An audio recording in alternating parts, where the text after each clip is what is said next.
Morning. So, kumusta po kayong lahat? Okay. Siguro nagtataka kayo kung bakit ako yung nandito. Kasi wala po si Ma'am Vilma, nakalib po siya dahil po siya ay manganak.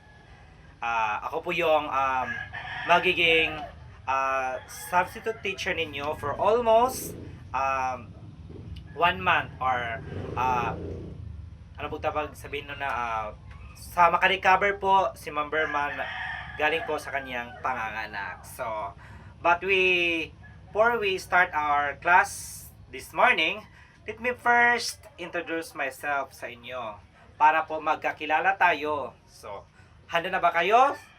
Okay, very good. I am Edgar Macad. I came from Mindanao. So, I am single. I was studying in Greece Mission College in Socorro, Mindoro. So, I am single also.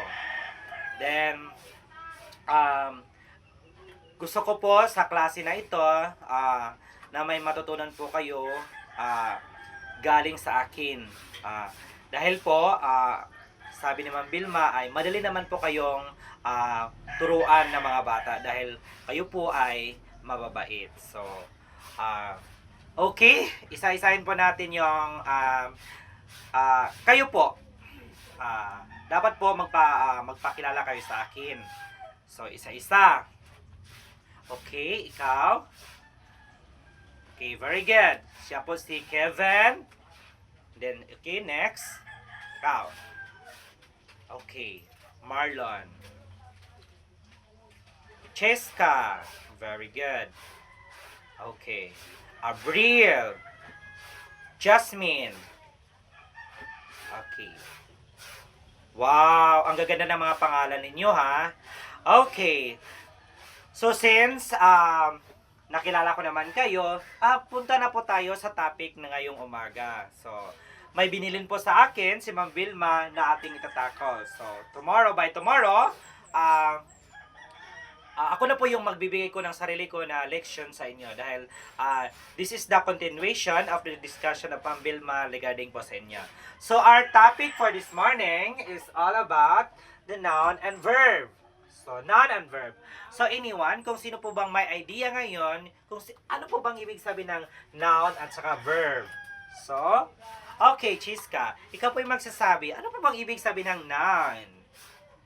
Noun is very good. Wow, very good. Napakatalino naman ni Chiska. Okay. So, noun is a word that names a person, place, things, or idea as one of the core parts of speech. They are make up the largest words class in English, typically function and subject and a sentence. So, ang noun po daw, ibig po sabihin, it's composed of person. So, ano po yung person? Okay. Ako. Kayo. Ayan. Kayo po yan. Place. Ano po yung place? Oh, very good. Wow, napakatalino naman ni Abrel. So, place. Place is isang lugar po yon. Yan. Things. Ano po yung things? Ano po yung inahawakan ko? Isa po tong things. Isa po yung ori ng things. Yan. Very good. Idea. Okay. What is one of the core parts of speech? Ang noun po daw is parts of speech. Yes, very good. That make a largest word class in English and typically function in subject and a sentence. Okay. So let's have example. Okay. Example. First, magbibigay po ako ng tigli-limang example po ng 5 ng place, 5 po ng things, at saka person. O yan. Okay. Okay, mauna po tayo sa mga boys kasi maingay po dyan sa likod. Okay. So, ang hindi po makasagot ay may iwan mamaya. Okay? So, joke lang po yon. So, walang may iwan. Okay. Okay. Boys at the back, listen. Sige. Okay. Okay. Ikaw muna, Marvin.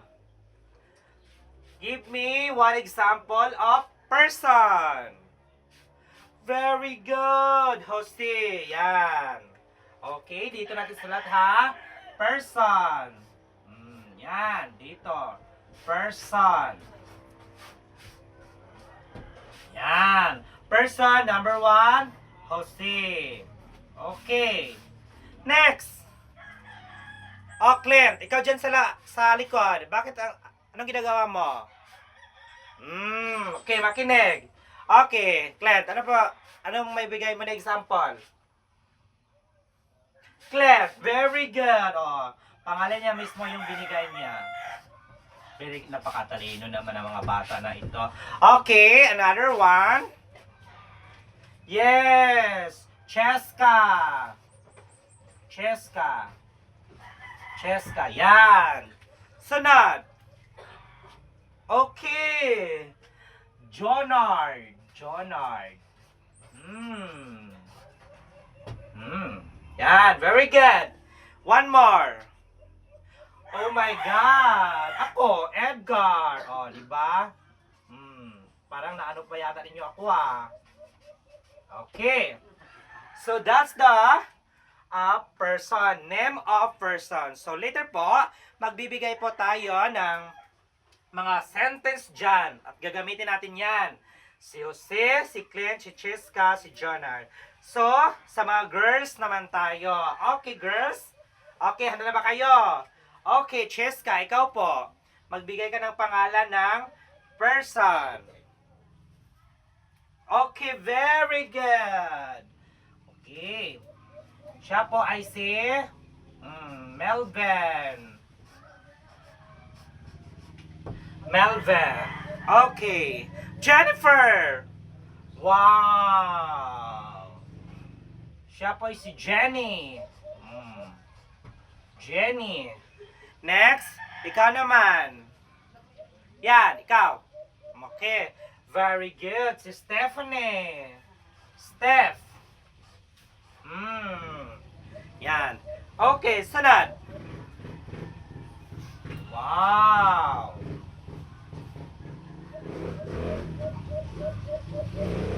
Ano po? Okay, sige. Arwin, yan. Pangalan ko ng ano ah. Kuya ko to ah. Sunod.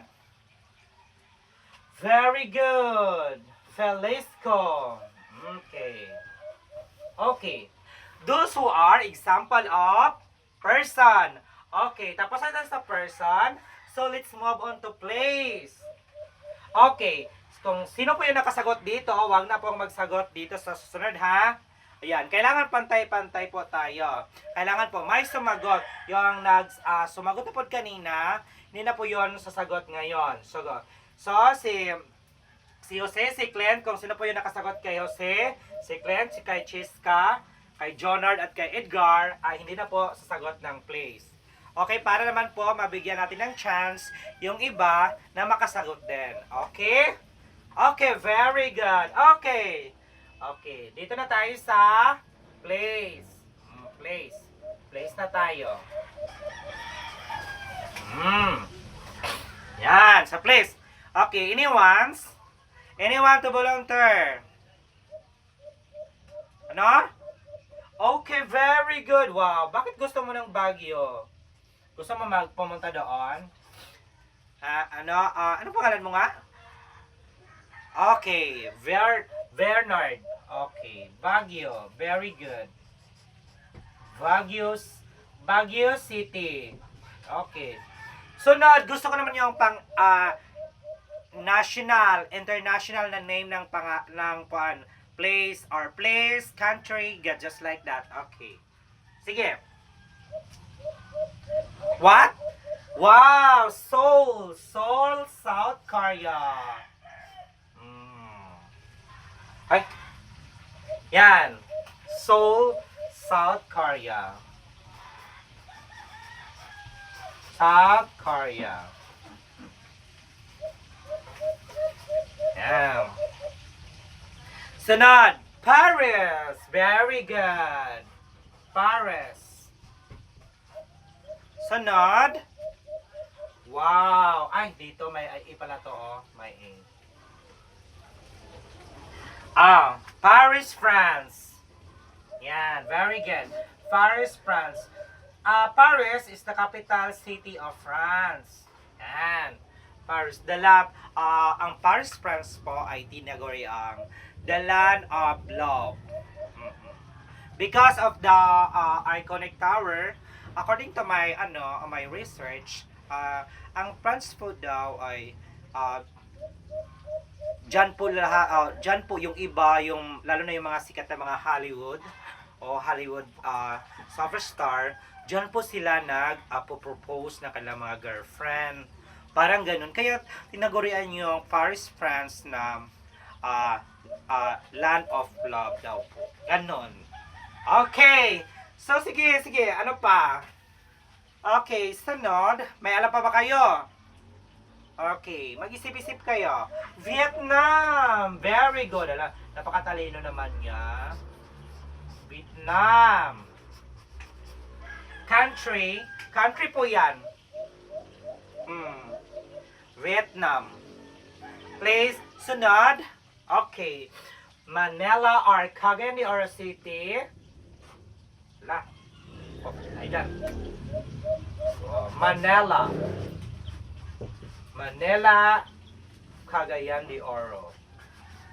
Cagayan City. City O. Yan. Okay.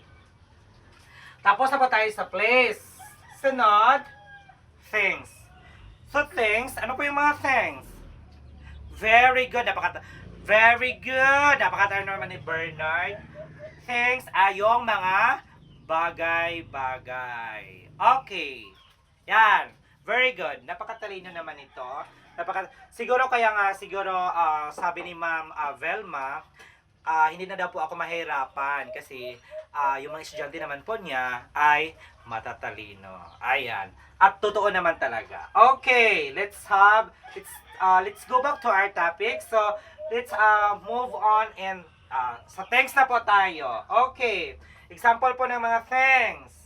Okay. Pencil. Books. Yan, books. Paper. Bag. Lahat po na nakikita niyo dyan sa ilalim sa ibabaw ng mga mesa ninyo, yan po ay example ng things. Okay. Last naman, yung mga idea. Idea. Wow, very good! Yay! Gusto ko yan. Yung hindi na tinatanong natin kung sino yung sasagot at kayo na mismo yung sumasagot dyan. Okay, napakatalino. So, yan po yung yan po yung mga example ng noun. Okay. So, nakukuha nyo na po ba? Kasi mamaya, magbibigay po ako ng activity ninyo. Okay. Kaya kailangan po ng makinig ng mabuti sa ating discussion. Boys at the back, ano na naman yan? Ano? Nako, ano ba yan? Okay. Okay, makinig muna. Wag muna Okay. Mamaya na. Ano ba yan? Okay. Chiska, ano ba yung mga kaklase mo? Sino ba yung president dito sa classroom na ito? Kayo ha? Okay, sige na. Boys, kayo talaga ang pinakaano. Okay. Okay, sige na. Okay, alam na po natin kung ano po yung ibig sabihin ng noun. Okay, again, ano po yung ibig sabihin ng noun? Noun is composed of person, place, or things. Yan. Sige. Okay. So let's also have a verb. Okay. Okay, anyone? Ano po yung ibig sabihin ng verb? Or, sino po yung magbo-volunteer sa inyo? Okay. Wow. Very good.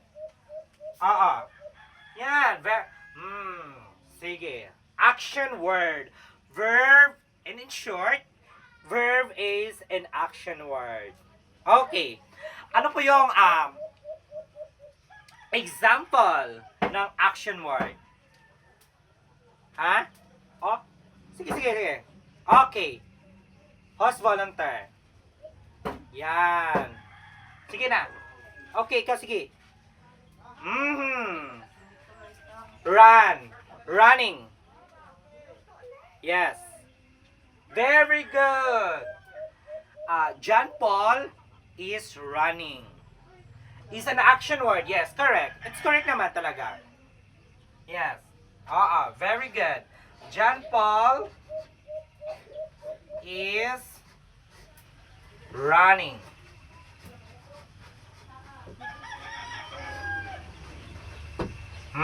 Next. Sige. Okay. Sige.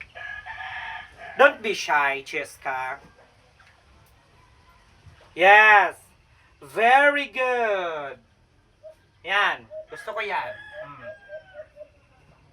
Melvin playing the guitar. Oh, yes. Correct. Correct. It's an action word. Yeah. Very good. Melvin is playing the guitar. That's good. Okay. Next. What?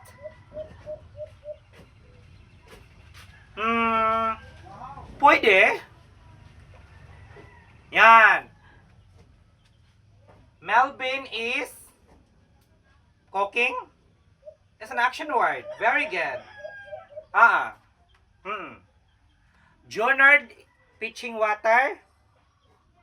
Yan. Okay. It's okay. It's an action word also. Yan.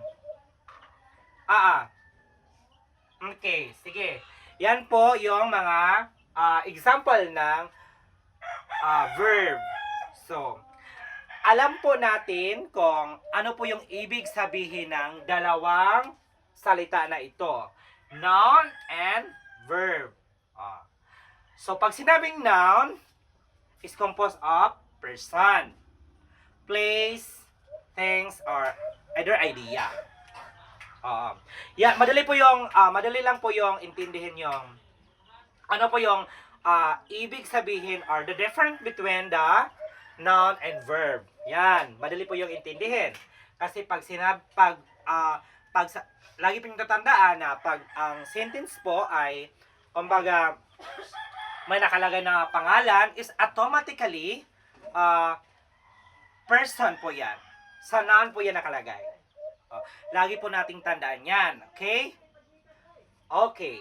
Pag ang sentence naman po ay may nakalagay na isang lugar, ay automatically po ay noun din po yan.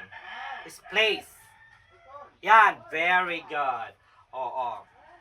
So, pag ang sentence naman po ay may nakalagay na pangalan ng isang bagay, automatically po yan ay noun. Kasi things po yan.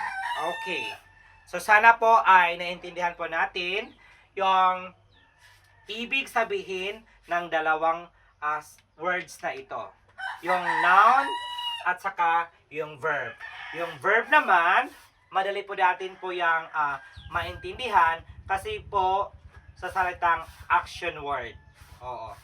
Lagi po nating tandaan na ang sentence po ay pag may nakalagay po na isang action word or kumbaga gumagalaw. Gumagalaw po. Kumbaga, just like po sa example nyo kanina na John Paul is running, isa po yung example ng action word kasi ginagawa niya Ginagawa niya yung isang bagay. Ginagawa niya yung pagluluto. Mahirap naman. Magluto ka lang tapos kumbaga, ibig sabihin magluto hindi ka naman gumagalaw. Hindi po yun ibig sabihin na action word. Nag-stay ka lang po sa isang lugar. Nag-stay ka lang, parang ganon. Yan po yung ibig sabihin nun. Okay? So, sana po ay naintindihan po natin yung ating klase, yung ating discussion this morning. Okay.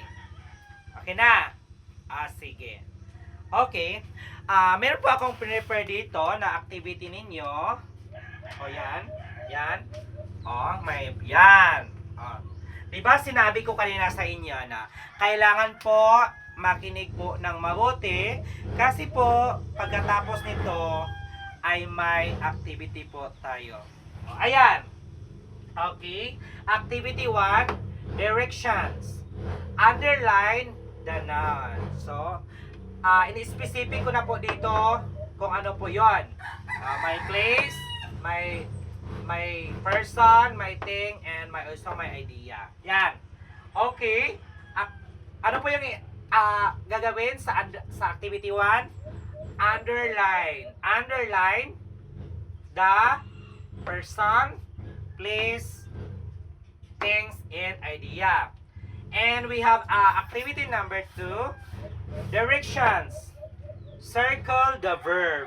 So, circlean po natin yung verb dito sa activity to. Okay? So, sana po ay maintindihan ninyo. Ano ninyo. Okay. Sige. Okay, very good. So, tapos na kayo mag-answer. So, sasagutan na po natin. Okay. So, activity 1, directions, underline the noun. Okay. So, the sentence here is, the dog barked loudly.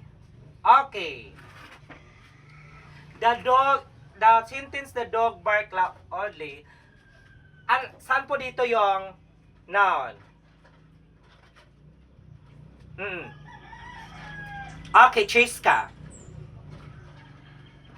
Dog. Okay, very good. Dog. Okay. Okay. Chiska. Okay. Next. Melvin. Cow. Number 2. The doctors arrived early. What is the noun? Or where is the noun in this sentence? Doctor. Very good. Doctor. Yan. Okay, Jonard, ikaw? The pencil under the table. The pencil. Very good. O, ayan. Next.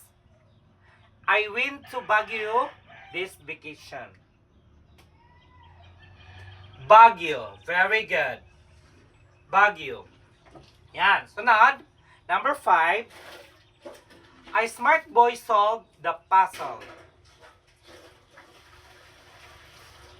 Ikaw. Ano ba yan? Smart. Very good.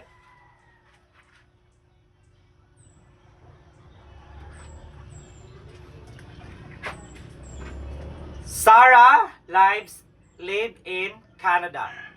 Si Sarah daw po ay nakatira sa Canada. So, place po ito.